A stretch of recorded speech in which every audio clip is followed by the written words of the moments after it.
Good evening.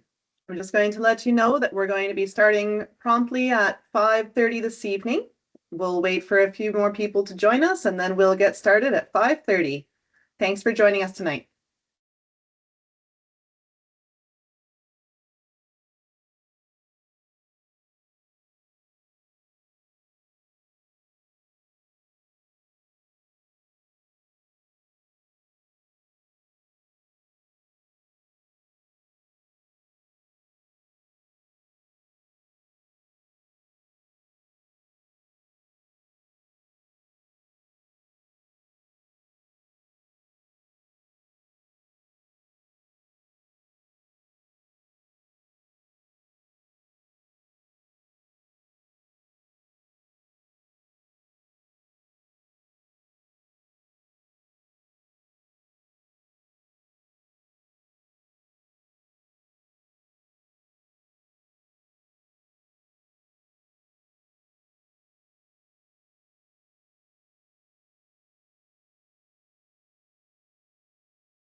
Good evening. Thank you so much for taking time out of your day today to join me for this session to better understand the Ontario Secondary School Literacy Test, which we also call the OSSLT. My name is Heather Mortimer, and I'm a secondary literacy learning partner and a secondary English teacher.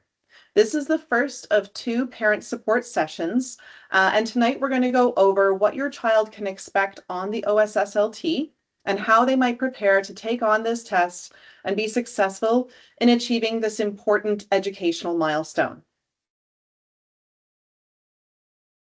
Before we begin, I do want to do our land acknowledgement. So I acknowledge that my home and work rest on the traditional unceded and unsurrendered territory of the Algonquin Anishinaabe Nation, whose stewardship of these lands and waters within the Ottawa Valley watershed continues to this day. The land on which the village of Richmond is located in the Kitchissippi-Ottawa River region has long been a place of learning, gathering, and renewal for generations of Algonquin peoples. I am grateful to live and work here, and I honor the knowledge and wisdom of Indigenous elders, knowledge keepers, past and present, whose teachings guide our respect for this land, water, and each other. With humility and gratitude, I commit to listening deeply.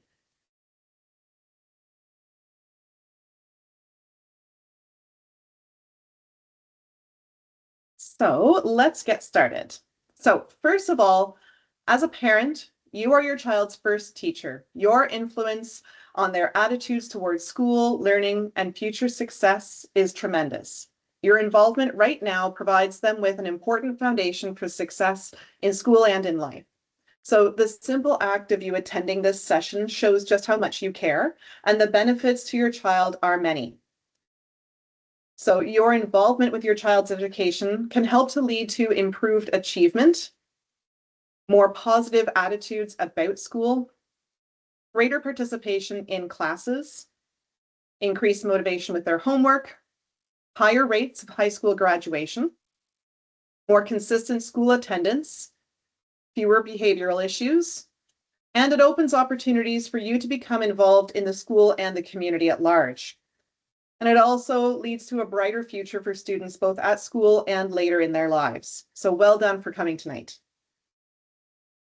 So with those things in mind, let's talk about what this presentation is going to be about. So we're going to provide a brief overview of what the Ontario Secondary School Literacy Test will be. We'll talk about the format of the test as well as its timing. We're also going to have a look at some of the many different student supports that are built into the test.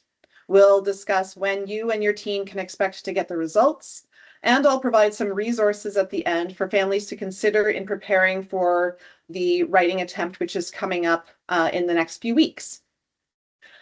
Just a little housekeeping piece. You'll notice that our cameras and microphones are disabled for tonight. That's to make sure that things run smoothly from a technical perspective.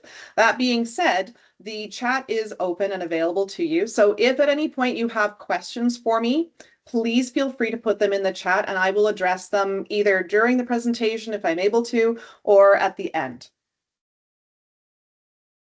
So we're going to start by talking about what the actual test looks like. So all students in Ontario who are working towards their high school diploma, the OSSD, are expected to write the OSSLT, the Ontario Secondary School Literacy Test. Everyone writes it in their second year of high school. This rule also applies to grade 10 students who have moved to Ontario from another province. The test is a test of students' reading and writing skills to show how ready they are for literacy skills required in everyday life. It is not an English class test. It does not count for any marks in English class or any other classes. This is a test of basic literacy skills. So the score on the test will not appear on the student's transcript, and therefore it will not be seen by any colleges, universities, or trade schools afterwards. It is a pass-fail test. So if students have successfully completed, which means they got a score of 300 or higher out of 400 possible points, they pass, and a little box is checked off on the transcript. That's all that anyone sees afterwards. When you get the feedback on the test, the student will actually see what their score is, but you and your child are the only ones who will see that score outside of the high school. Everyone else will just see that they met that graduation requirement. Which brings me to my next point. Successfully passing the literacy test is a graduation requirement. So students can also meet the graduation requirement by taking a course in grade 12 called the OLC course, the Ontario Literacy course. It's a 4.0 credit, so that means it's a grade 12 English credit. So it is credit bearing, so the student will get an actual credit for taking that course. And it's meant to be an additional support to develop those basic literacy skills. So to register in that course in grade 12, students have to have met certain criteria. Either they have tried the literacy test twice and were unsuccessful at least once, or the principal may decide that it's best for the student to take the OLC course before trying the test again. So you can feel free right now, if you are interested, to scan the QR code to access the EQAO website that provides this information, along with other links to the videos like the one that we're going to watch right now.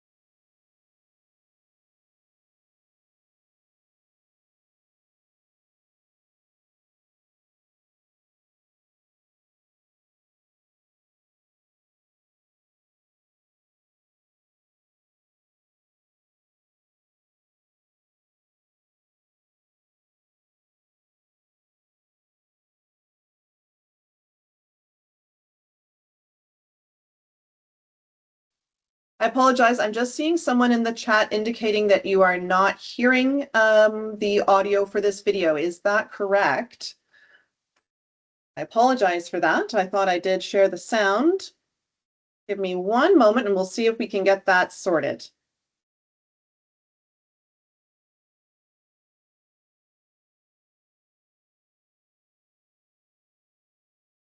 So it is working on your end? It's just very quiet. Okay. Let me just continue here.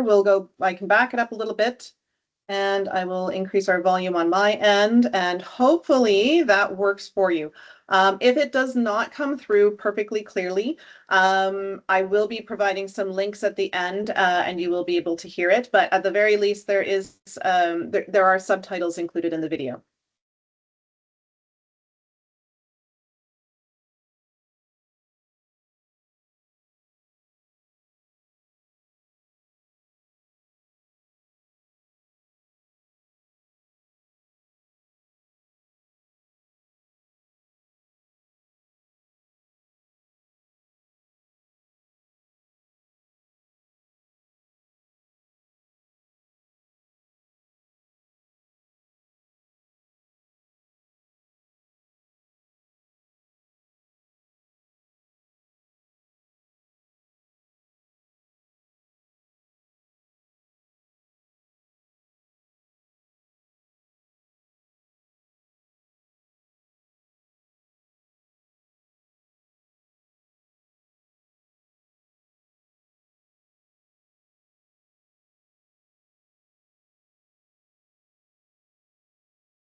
Okay, so we'll carry on. I see in the chat that unfortunately some people, depending on how you were able to join our webinar tonight, some were unable to hear that video. The good news is twofold, actually. One, I will be providing a copy of the link to get to that video at the end of our session tonight. And additionally, I'm going to be going over in more detail some of the pieces that were explained in the video. So if you were not able to hear, fear not, I will be addressing many of those pieces moving forward. So, as it was indicating here, the literacy test is done online. So it is a computer-based test, unless, of course, your child has an IEP that indicates that they must have a paper copy or a Braille copy. Those are available as well. The test is made up of 35 multiple choice questions and 2 written response questions. EQAO will also include 7 to 9 additional multiple choice questions, which they are testing in the field. So that means that those are questions that your child will answer, but they will not actually be scored. Your child will not know which one of those questions count and which ones do not, which ones are the field test questions and which ones are the actual test questions.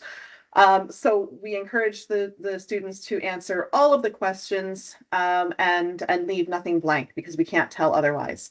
The marks that they do get on the questions that are being field tested do not count towards their final score. So EQAO provides roughly 1 month during which students can write the test. So your child's school will set a schedule within that time to write based on what works best for the students and what works best for the school's operational needs. So this should be communicated to all families and students who will be writing the test well in advance of the actual date. You can see here on the screen that the opportunities for this year will take place from November 4th to December 2nd. So somewhere in that roughly month or so of time, your school will schedule the test for your students. Students are encouraged to attempt during this fall window. And if they are unsuccessful in that attempt, they are able to reattempt the test in the spring window without their previous unsuccessful attempt being recorded. So just to clarify, what that means is if your child writes the test this fall and for some reason something doesn't go well for them and they are unsuccessful, they have another opportunity in the spring to write the test, and that counts as one attempt. So it won't show up if they were unsuccessful and then they're successful in the springtime. All that shows up on that transcript is the completion X in the box for the OSSLT.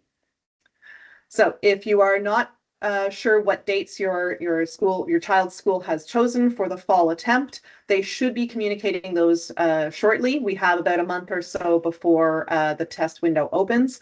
Most schools, in my experience, tend to schedule in the last couple of weeks of that open window, just to give students as much time as possible to get comfortable with the idea of the test.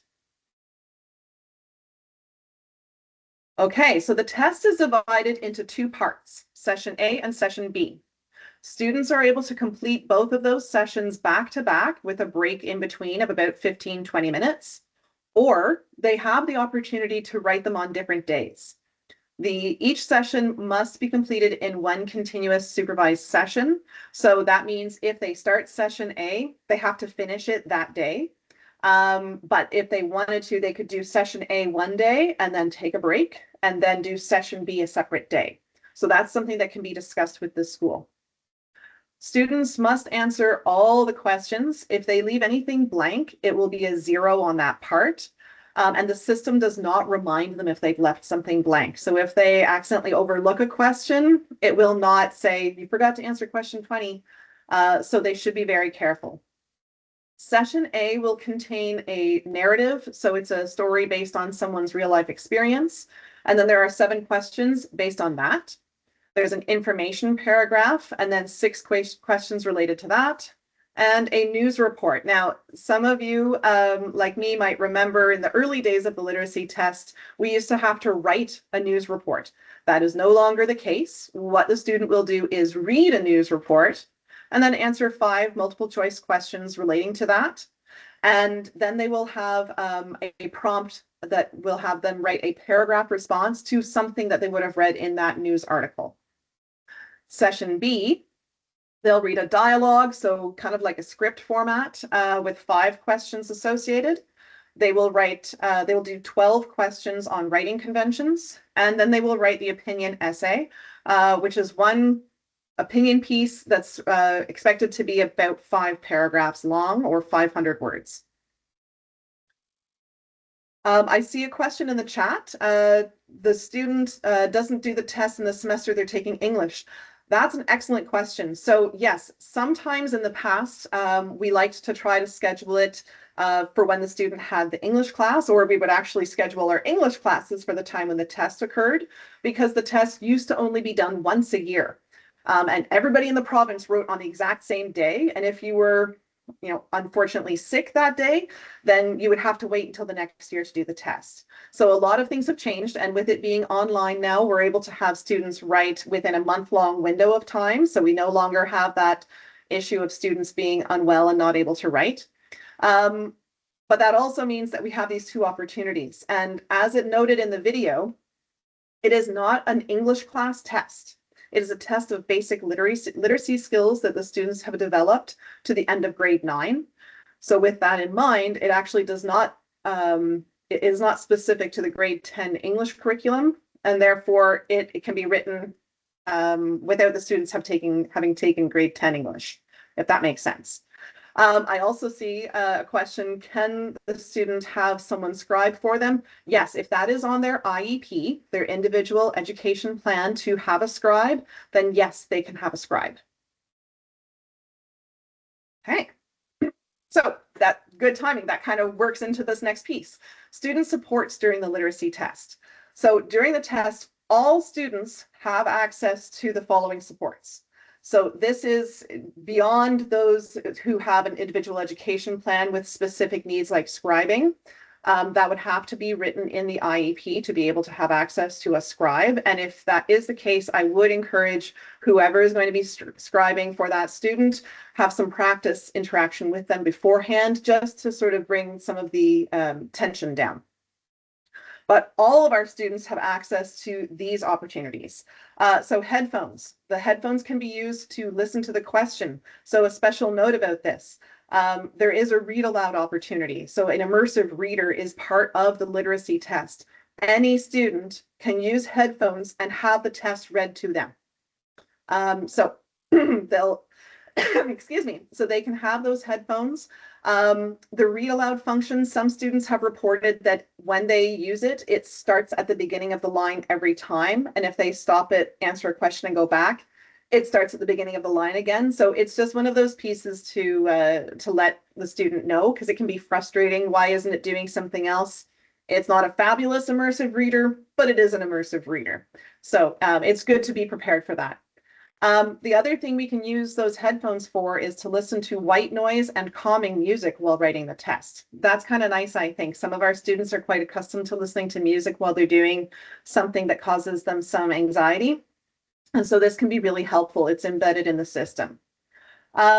Students are also provided the opportunity to have pencil, eraser, pen, rough work space on their desk. Additional time. The original version of the OSSLT was a timed test.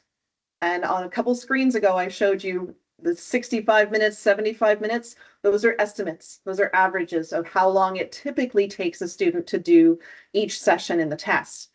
That being said, if your student needs to have a lot more time, they have as much time as they need.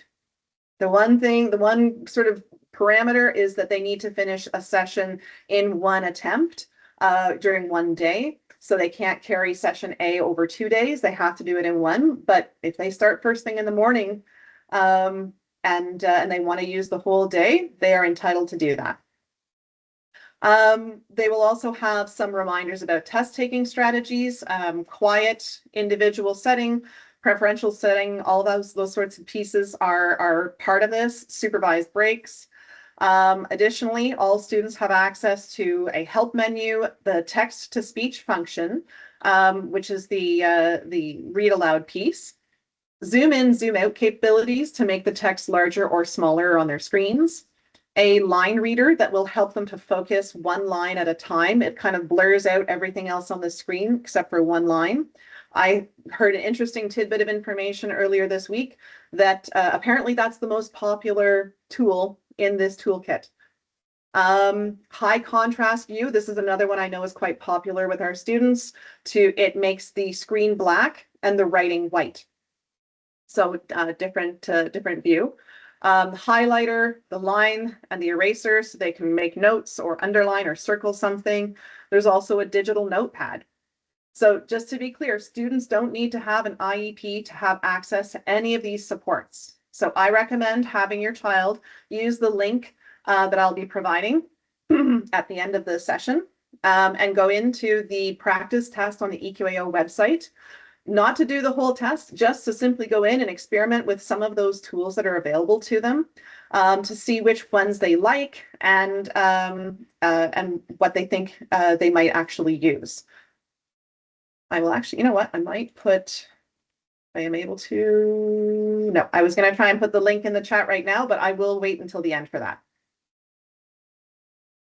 All right, so here's a short video. There is no audio for this, so I'm going to talk over it, but I'm going to show you what some of those tools actually look like in action so you can see what they offer. So here's the listen button, does the audio.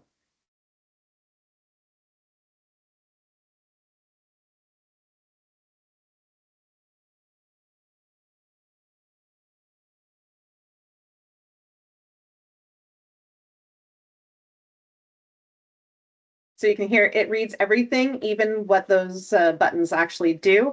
It's a bit robotic of an immersive reader, but it does help. This is the line reader I was talking about that's quite popular for our students.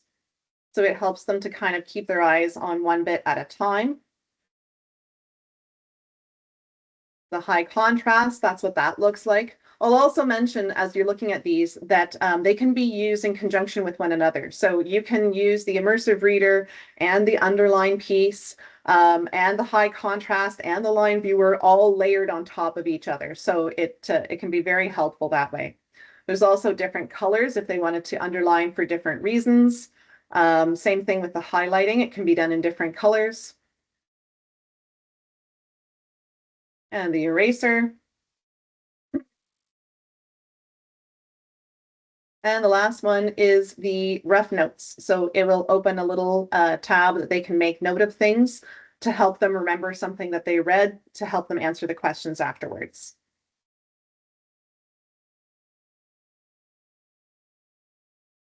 They will move from question to question on the left-hand side. This one is my favorite. If I was writing the literacy test, that open and close reading selection that I just clicked at the top there, it's not in the bar of accessibility tools on the right-hand side, but honestly, it would be my favorite one to click on because it opens the reading selection beside the questions. That would be a game changer for me. I'll show you on this next slide here. That's where they'll find it, and you can see it puts the reading passage beside the question. I know personally, if I got nervous, I would read and then go to the question, forget what I read, go back to the reading, forget what the question was, probably get stressed, and then just click something in the answers to keep going. So to try to prevent students from being nervous like that, I highly, highly recommend using the open closed reading selection button. When I've shown it to my students, they are very appreciative. That's one of their favorites as well.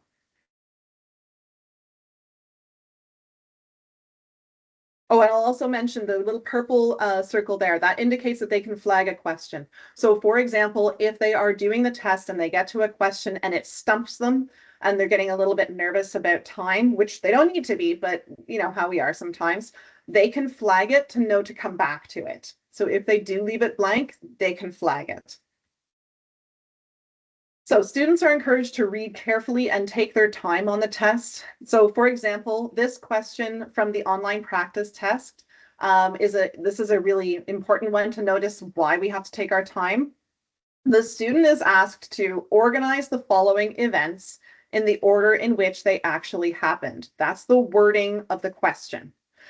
The actual passage there, if I read it quickly and then I glance at the top of the reading passage, I see the words Bruce Kitchen Automotive, and then seeing it at the top of the passage, it might seem like that should be placed in the first box, dragged and dropped in that first block as a first event. But when I slow down and I look more carefully at the passage, what I read would clarify that what we're actually looking for is the order of events as they actually happened. So, like, as they happened chronologically, not just as they appear in the story. So it says later on in the passage that this character, Aaron, started out as a kid at age 10, rebuilding small engines with his brother. So by reading it slowly, I would know that that's the part that goes in the first event. That's when they actually happened, when the person was 10 years old.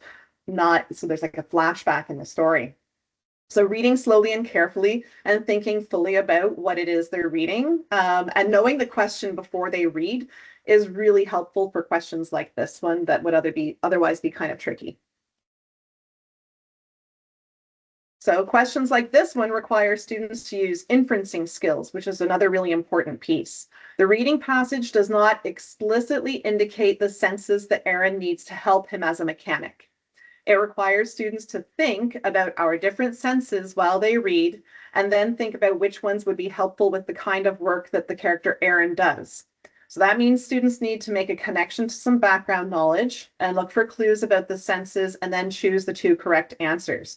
So if he's working as a mechanic, right away, we can start to fine tune what senses we think are probably going to be useful. And then as we're reading, we can look to see if that is correct and then choose the correct answers.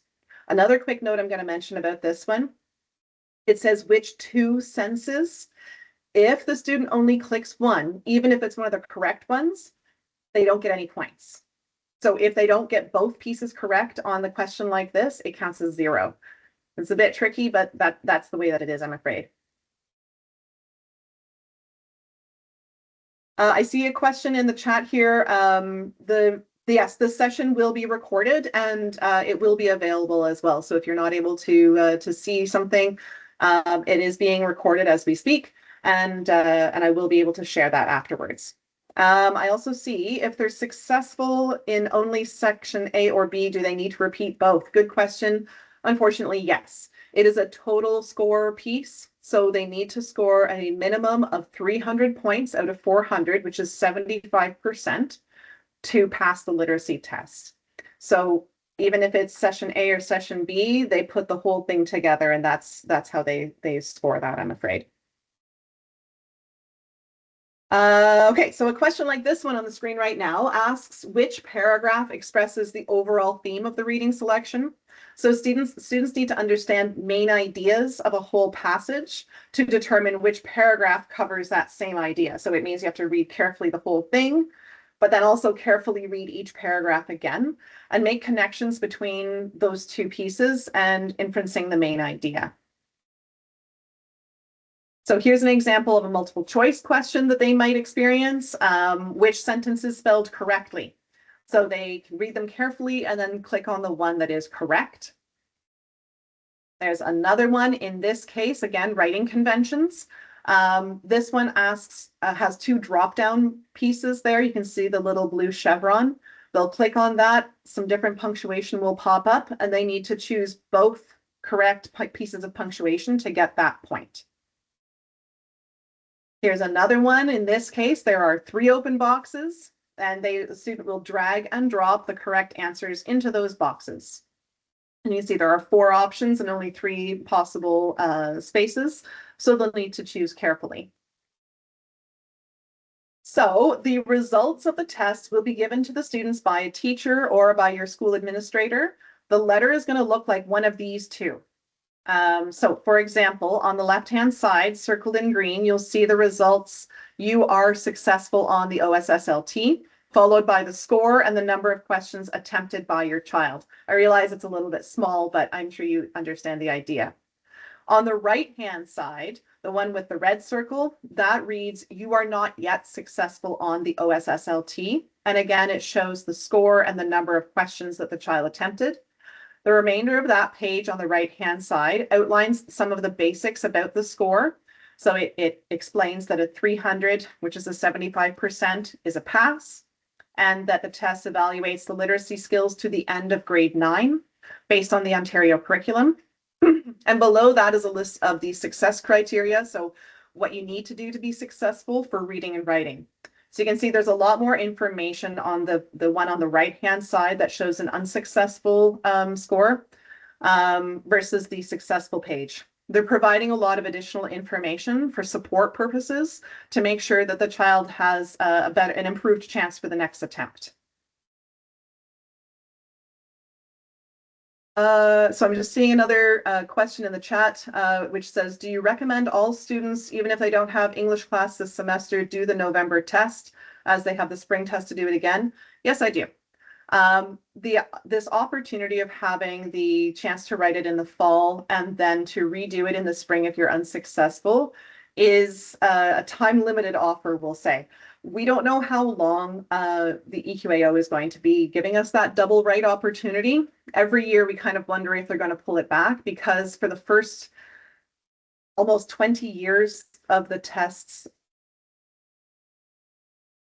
thing. So the fact that they're giving us 2 opportunities in one class or one school year seems like something that they might take away at some point. So we definitely recommend that students write it in the fall. And then if for some reason they need to write it a second time, they're able to do that the same year without having to wait another whole calendar year to do it again. I see another question here that do English teachers do preparation questions of each possible type in class? Great question. Yes, they should be. And I will get to, I have provided English teachers in our school board with a wealth of different pieces that they can use to do some practice, including a UCDSB developed diagnostic test that actually operates and feels the same as the literacy test, and all the pieces are scored the same way that they are on the test, so that the student can write that, not only know if they are likely to be successful, but also if they are unsuccessful in any area, it indicates what skill they need to practice. So it really fine-tunes it so that we're not just having students do the same thing over and over again and kind of burn them out or waste their time on something they already know how to do. This diagnostic tool actually gives us feedback on what specific skill they need to practice. So if your child is not getting that practice, then you can always ask them to ask their teacher about the tool that was provided. Okay, so if you wanted to look at these afterwards, I'm aware of time and wanting to make sure that you are not on this call with me all night, so I will keep moving, but there are success criteria from EQAO. This is the information that appears on those pages that the students get as their report on whether they were successful or not. That's it on a larger scale, so you can see. Working with your child and members of the school literacy team and administration, we can make sure that your child is going to be as successful as possible to meet this graduation requirement. Okay, we're almost finished. So I am going to see if I can paste these in our, it's tough doing this by myself. I'll see if I can paste these different pieces into our chat right now so that you have clickable links. There is also the QR code there if you're not watching this on your phone, and you can use that to scan it, and it'll take you to the EQAO website. There are webinars for parents and guardians on what to expect on the literacy test as well that EQAO usually offers, though I haven't seen their dates yet for that, but hopefully those are coming up soon. I will also let you know that I'm hosting another session on Thursday night of this week, also at 5:30, and this one is going to get into some more specific how do I support my teen in being prepared to write the literacy test. So I'll do a quick recap of some of the basics about the test itself, and then I'll dig in with you into some of the different pieces that you can use to help prepare for the literacy test. So I'm going to just take a moment here and I'm going to grab some of those different pieces from the last slide, and I'm going to try and post them in our chat. And while I'm doing that, I will thank everyone for attending tonight, and I'll open the floor that if anyone has any questions, if you could just put them in the chat there, I would be happy to address those. Just give me one moment to grab all of those links.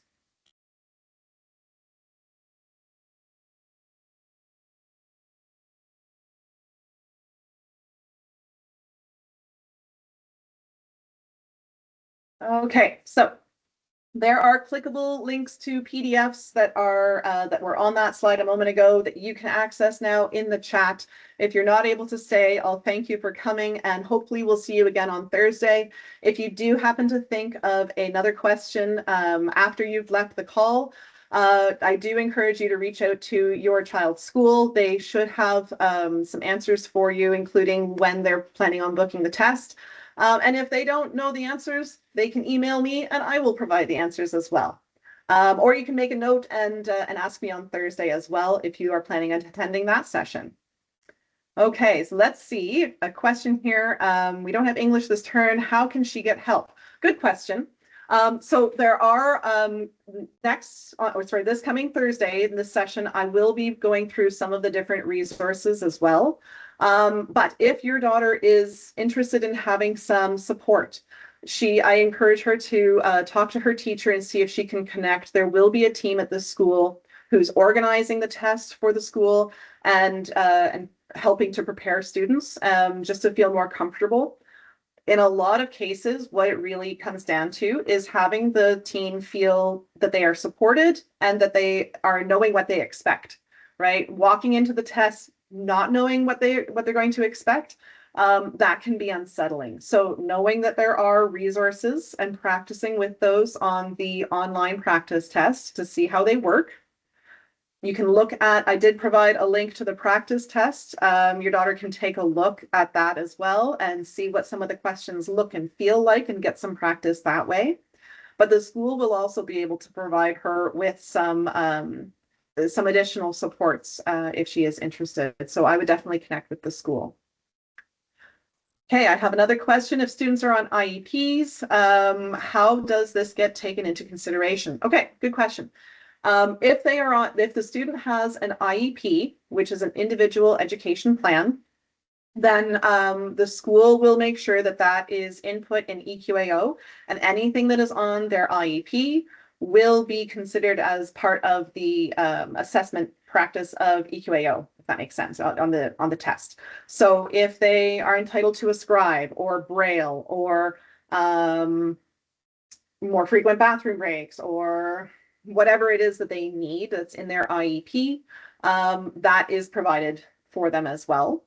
If they're working below grade level, the test does not have alternate versions in that way. It has alternate versions like a paper version and a braille version, but it does not have scaled versions for different levels. So it is meant to be a standardized form of test. So it will not take that part into consideration, if that makes sense.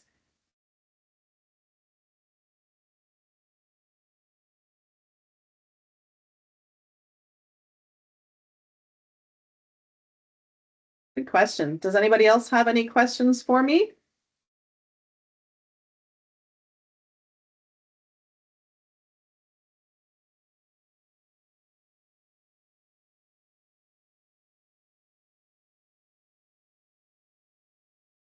You're very welcome. Hopefully we'll see you again on Thursday. You're welcome. So if anyone has any questions, I will stay on the call for a few more minutes.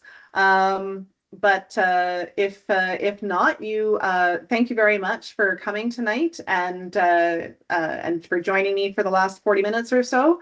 I hope you found this helpful. And hopefully we'll see you again on Thursday to see the second part of this session. Thanks for joining me tonight.